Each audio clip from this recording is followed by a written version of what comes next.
Next speaker is homegrown family first person, Roseanne Masters, who's Roseanne, you've got where are you, Roseanne? I hope here she is. She's got a fan base in family first. Maybe we should run her for Parliament. Look, actually, it's wonderful to hear that because Roseanne has done a lot of work over the last 3 years, at least, volunteering and coordinating volunteers. I first heard of Roseanne when we were engaged in the Victorian election campaign in 2022, and the team down there on election day said, this woman from Maitland has flown down and stood on a polling booth all day handing out how-to-vote cards. And I thought, I've got to meet this woman from Maitland who took the effort to go to Melbourne to help Family First as we were getting going in the 2022 election. So that's been the start of a great friendship. Roseanne and I have connected, and she has done an awful amount of volunteering, helping not just in New South Wales, but helping get the Queensland campaign up and running, just whatever has needed doing, a bit like Rita. Roseanne has just slotted in, and it's been wonderful to get to know her and her husband Dave, who's helping with the tech today. They're an amazing family. Roseanne has a Bachelor of Economics. She has a huge passion for this topic, and I'm delighted to introduce her to speak this morning, Roseanne Masters.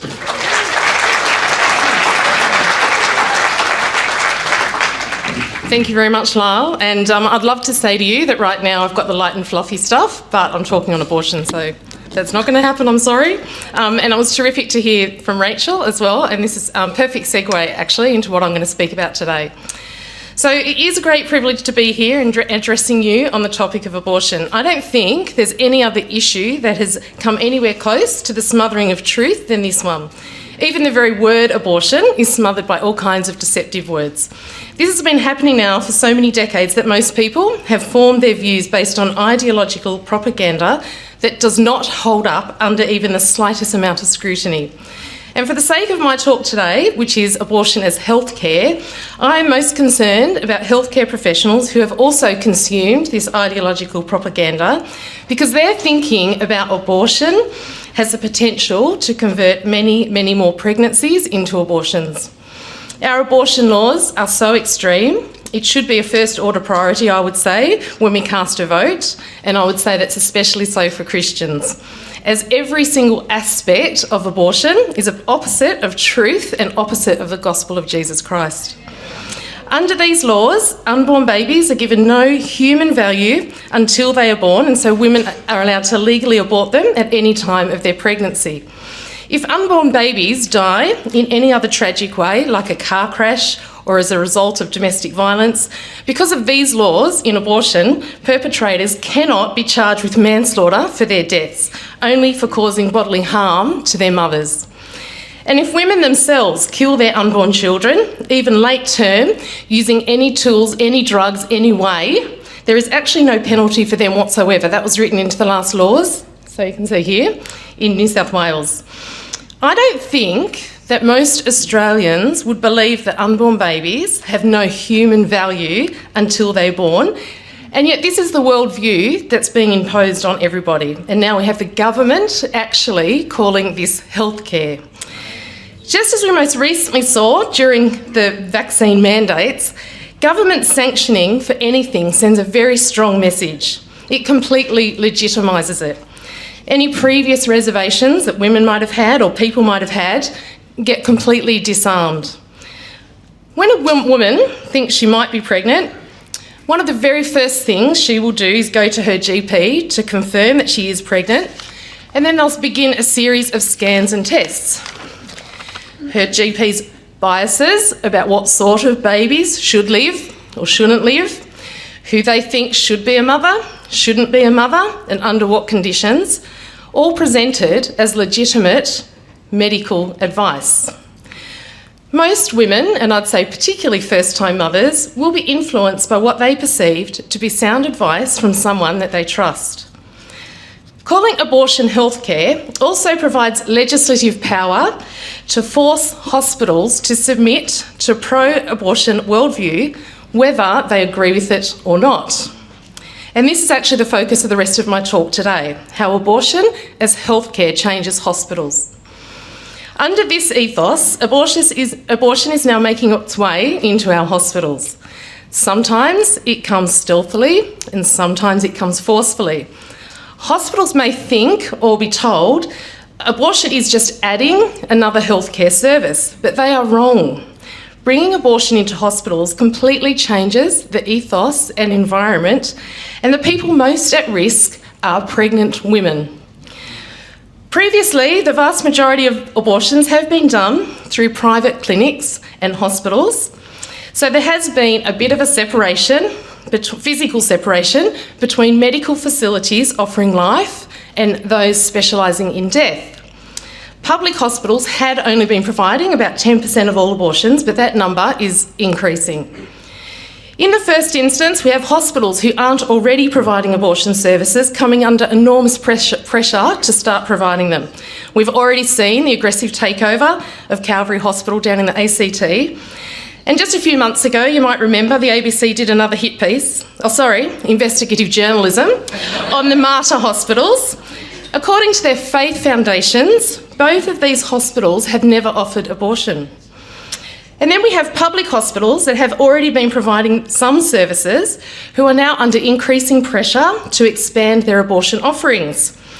Last year, the public hospital in Orange, I know we've got a couple of people from Orange here, came under attack after it was revealed the executive of the hospital had decided to limit their abortions for medical reasons only. Once again, our faithful ABC did an investigation, and as a result, the New South Wales Health Minister intervened and made them expand their abortion offerings.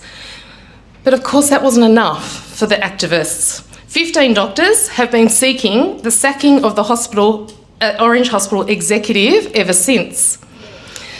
What happened at Orange has significant implications for all public hospitals if this now means that only people who hold a pro-abortion worldview need apply for executive positions. Watch this space. And then we have hospitals who have been providing the full range of abortion services for some years. These full-range hospitals give us a clear picture of what other hospitals can expect as this worldview casually walks in or comes crashing through their doors. The stories you're going to hear today come from these hospitals. So the first obvious impact of expanding abortion in hospitals is that it will put pressure on their existing services, resources and budgets. As abortion becomes more normalised, women will feel more comfortable to have their abortions in public hospitals and will appreciate that it's provided on the public purse.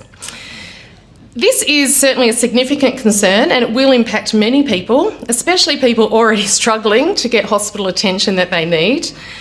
But of greater concern is how expanding abortion in hospitals will affect the staff and the patients, and I'm particularly concerned how it's going to convert more pregnancies into abortions. You see, when abortion comes into a hospital, it operates very close to or even within maternity areas because they share the same resources, which includes sharing the same human resources. Workers who place a high value on human life, who we would call conscientious objectors to abortion, are going to find themselves immediately in conflict with what is happening in their workplaces.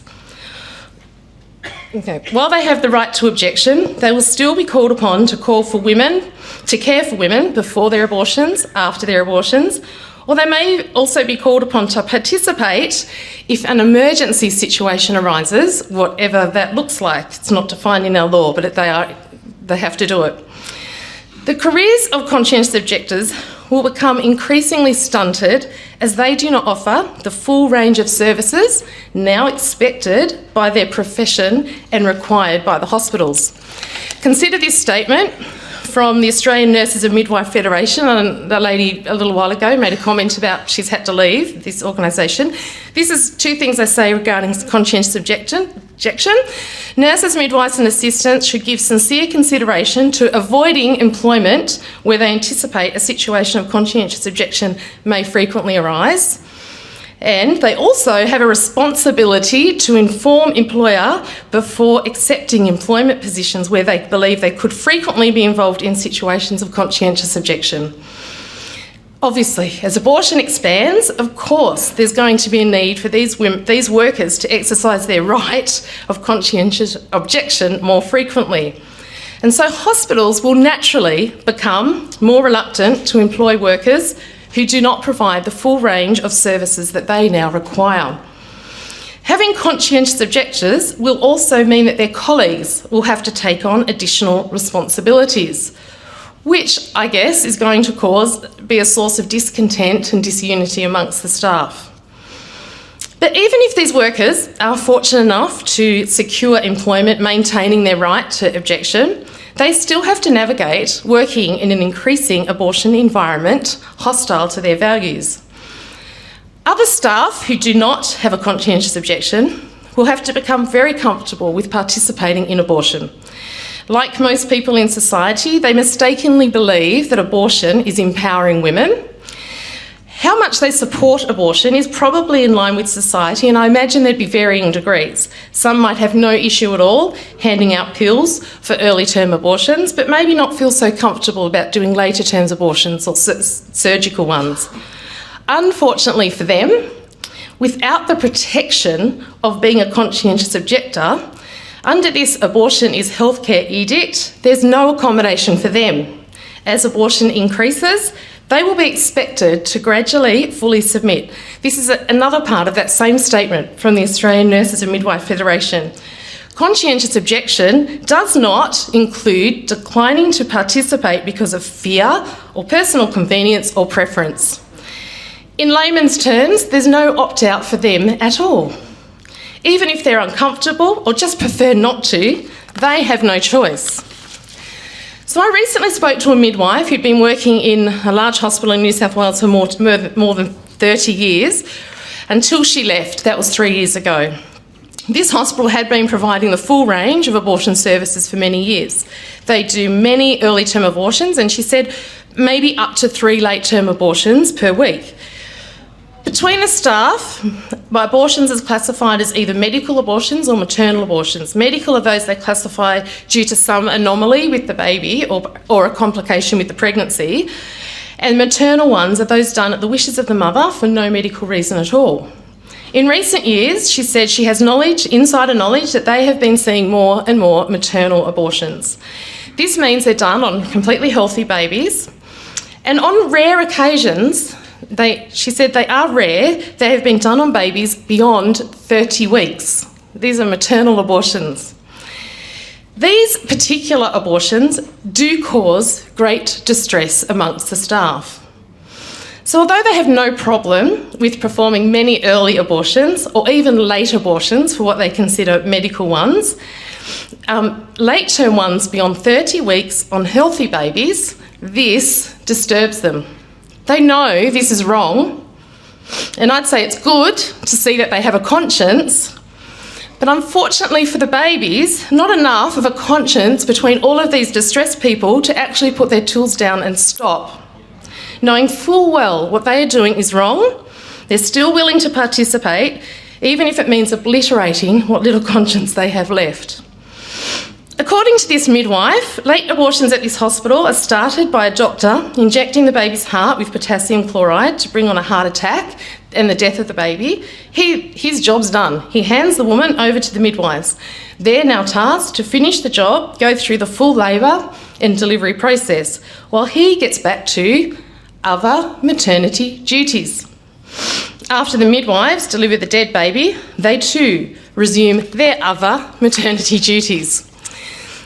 Even though this midwife was a conscientious objector and was never directly involved in any way, there was no way for her to avoid working in an abortion environment and with her colleagues that were routinely performing them. She actually told me so many disturbing stories, which I haven't got time to go through today. Ask me later.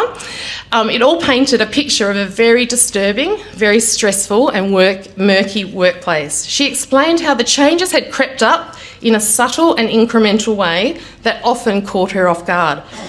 The mental anguish of having to continually be navigating this environment became too much, and with a heavy heart, she decided that she needed to leave 3 years ago, knowing that she was leaving a place where the attitude to abortion was favourable.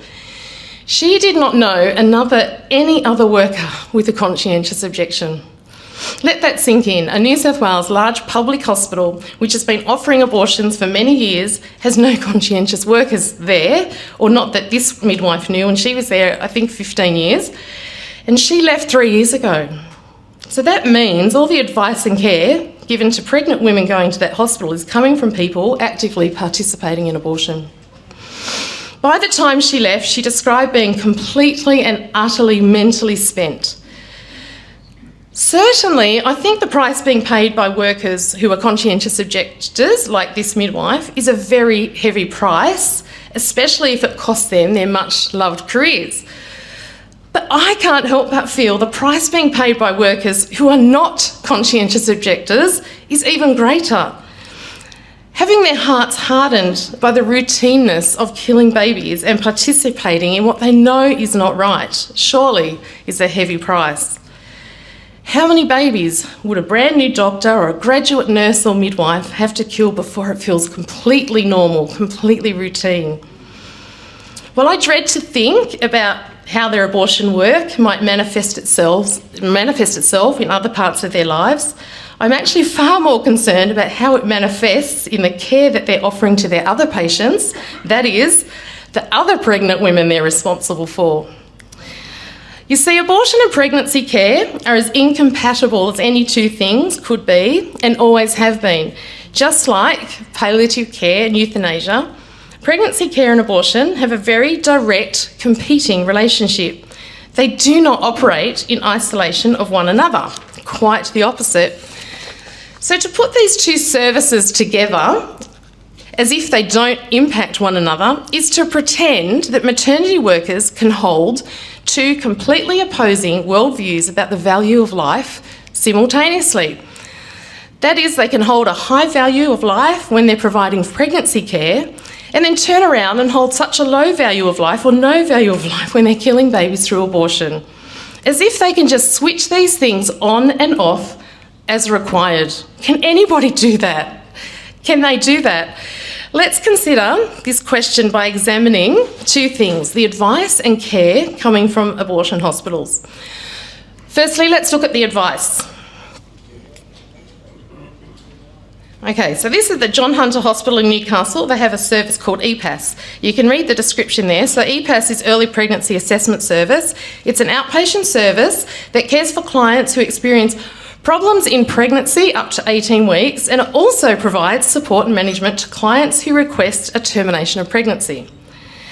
Does this sound like a safe place for women with early pregnancy complications, given that it's the very same doctors, same nurses, giving them advice who also facilitate and manage abortions? As I previously mentioned, women, especially young women and first-time mothers, would put a lot of trust in advice they receive from doctors, and this would be even more true for doctors that they would encounter in hospitals, and especially so when they need guidance for a pregnancy complication. As a legitimate healthcare option, what would stop doctors advising abortion more regularly and for a growing number of complications? Or even for pregnancies without complication if these doctors think that's a good idea. It's a healthcare option. Abortion advice masquerading as medical advice will undoubtedly convert more pregnancies into abortions, but the saddest part is women will be none the wiser. They will think they're following good medical advice. In 2022, I have a friend, her name is Lisa, was pregnant with her first child and went to a hospital like this because at 17 weeks gestation, her waters broke. On arriving at the hospital, Lisa and her husband were told her pregnancy was completely non-viable. Her water measurement was at 0%. Her condition was called PPROM, which stands for preterm premature rupture of membranes. It's quite a long thing. You got the next, Dave? Okay. She was given two options. You can wait for your inevitable miscarriage, which will happen any time in the next week or so, or they could straight away do a termination. So Lisa then started to ask some very reasonable questions. She said, is there anything you can do or anything maybe I can do to let the waters replenish? And the answer they gave her was no, absolutely nothing can be done, which was not true. She said, can you give me any statistics? How many babies don't miscarry? Like, can any babies actually survive this? and they refused to answer this multiple times. They didn't give her an ounce of hope or a single survival story. And maybe this is why. These are the obstetric guidelines for the condition that Lisa had. So it says, when it happens under 20 weeks, advise an induction of labour. This is abortion advice disguised as medical advice. How many young pregnant women receiving that advice from a doctor would even recognise that they're being advised to have an abortion? For the next few weeks, they continued to offer her abortion, and when they realised that she was proceeding with the pregnancy, she and her husband were then called into a meeting, and they were told of all the possible complications, all the disabilities and the challenges that lay ahead of them if they insisted on continuing. They really did pull every lever to convert this much wanted pregnancy into an abortion. Now, I'll cut a very, very long story very short. Lisa did continue her pregnancy. She got to 37 weeks, at which time she was induced and delivered her beautiful son, now happy, healthy 3-year-old. When I asked Lisa how she was first advised to have an abortion, she looked at me and said, Roseanne, I was never advised to have an abortion. I was bullied, I was pressured for the whole time. There was no way you could describe my experience as being advised. I actually met a Christian obstetrician just last week, and I asked him about this condition, and he told me in 16 years he's seen 4 cases of PPROM, all around 16 weeks, and said every single one of these babies under his careful watch were delivered at 34 weeks, and they all survived in good health. How on earth can abortion be the starting point for this condition as per this hospital protocol? I wonder how many other pregnancy conditions are being treated similarly. I'm sure everybody here will have a story of someone being told crazy advice. Of course, Lisa is very grateful to God for her son and the prayers of many on her journey, but she still suffered quite a significant pregnancy trauma. She and her husband, had they gone to a different hospital, one which was more aligned with their values, rather than have a pro-abortion ethos imposed on them, she may have had a completely different pregnancy experience. And I shudder to think how many women have followed abortion advice given like this through services like EPAS, and they just trust it to be sound medical advice. So now let's consider the other part of the equation. Let's consider the care being offered to these pregnant women. I want to explore this by looking at the recent New South Wales birth trauma inquiry, which happened last year. How many people are aware of the birth trauma inquiry? A few people. Okay, yep. So this is the first time Australia has ever held such an inquiry investigating traumatic birthing experiences of women in our hospitals. The inquiry received 4,000 written submissions and held 6 days of public hearings. From the many submissions I've read, most came from women all expecting very regular deliveries. These women could never have anticipated what lay ahead for them as they went into hospital for what should have been one of the most joyous occasions of their lives. Instead, their time in hospital was marred by some kind of trauma. Most of these traumas were completely preventable, entirely avoidable. So I just want to skim through a couple of excerpts from the many, many hours of testimony. So this is really like skimming, trust me. So this one, my birth experience was one of the worst experiences. I feel so bad, I feel sad, I feel anxious sometimes. I try to forget my birth, I can't. It's been 3 years. I still have to see a psychologist every week. I was in pain, screaming, crying, and I got ignored. I'm never going to have another child because of this. Get them in, get them out, we need the bed. We need women not to linger. We've got a staffing crisis. The next one. The abuse and mistreatment of pregnant women is a normalised, everyday event we see in our practice every day. 55% of stillbirths are from substandard hospital care. And this one, from the Australian College of Midwives submission, there is a growing body of evidence that birth trauma is increasing in Australia. 1 in 10% of women reflect they have experienced obstetric violence, and almost 30% of women have experienced birth trauma. And here's a few midwife statements. Birth trauma and disrespectful maternity care is prevalent and rife and getting worse.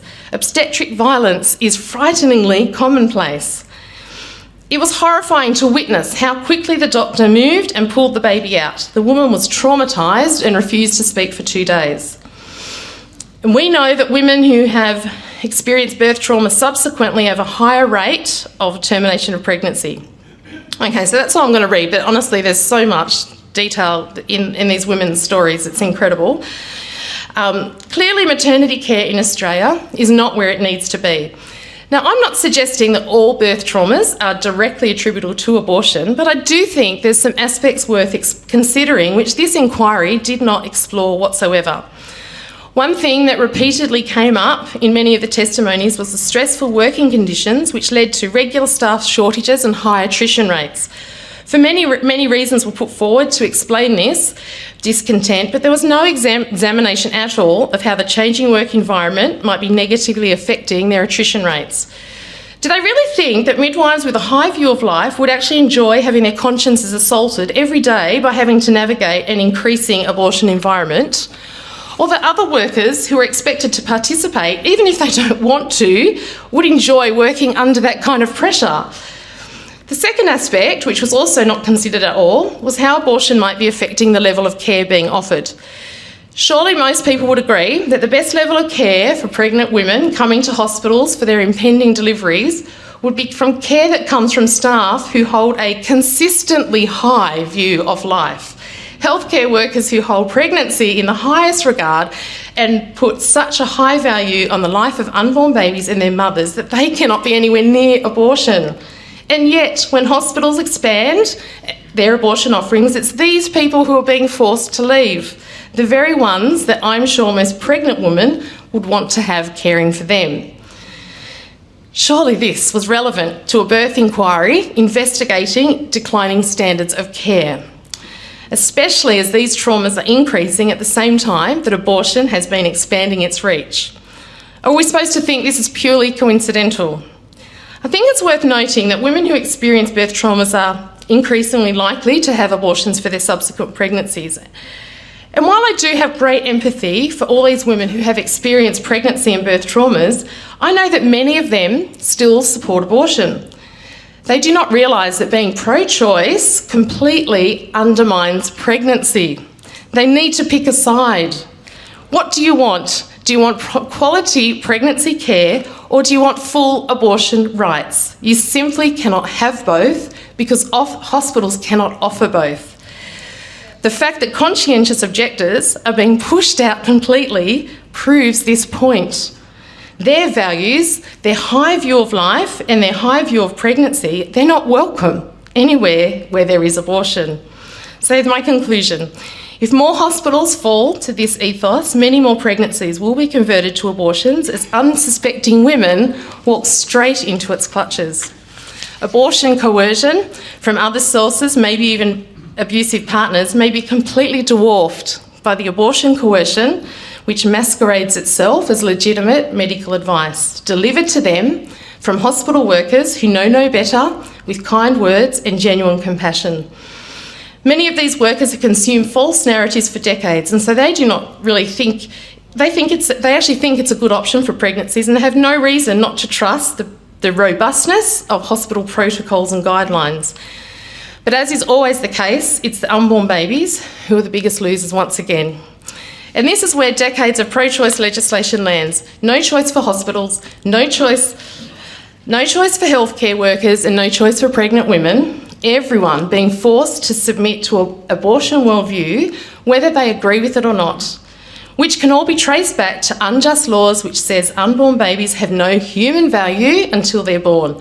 Laws pushed by abortion activists in our parliaments and other enablers who just don't care enough to do anything about it. So what can we do? 3 quick things. First and foremost, by far the most important thing, I think we need to feel the weight of this grave injustice before God. How on earth do we get to this?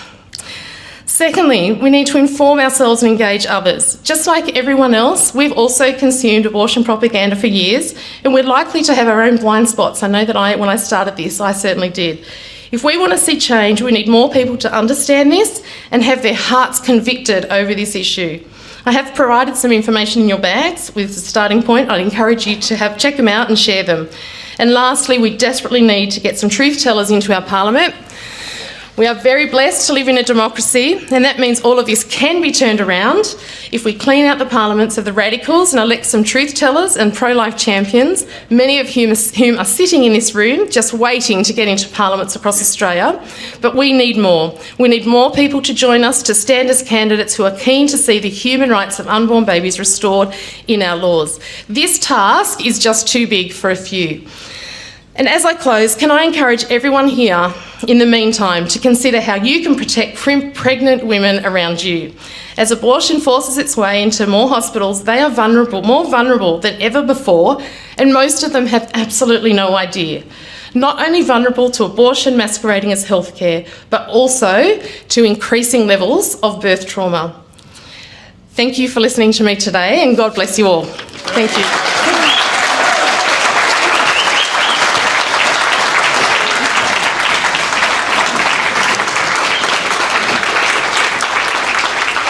Well, thank you very much, Roseanne. I don't know about you, but as I sat there listening to that, a phrase comes to mind, and it's the banality of evil.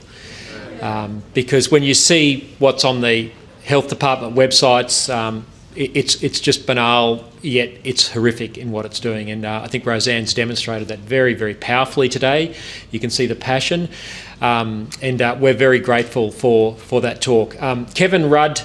And this goes to, the topic of our next segment after this, but he famously said that climate change is the great moral challenge of our time. Kevin was wrong. Human rights for unborn babies and proper care for their mothers is the great moral challenge of our time. So, Roseanne, thank you for that, and there's a small token of appreciation. Please thank Roseanne Masters.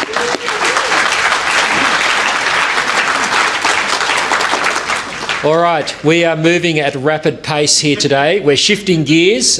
This has been a really good segment of social policy, but now we're moving to economic policy, because if we want families to flourish, they've got to be able to get ahead economically as well, and that's just as important a moral imperative.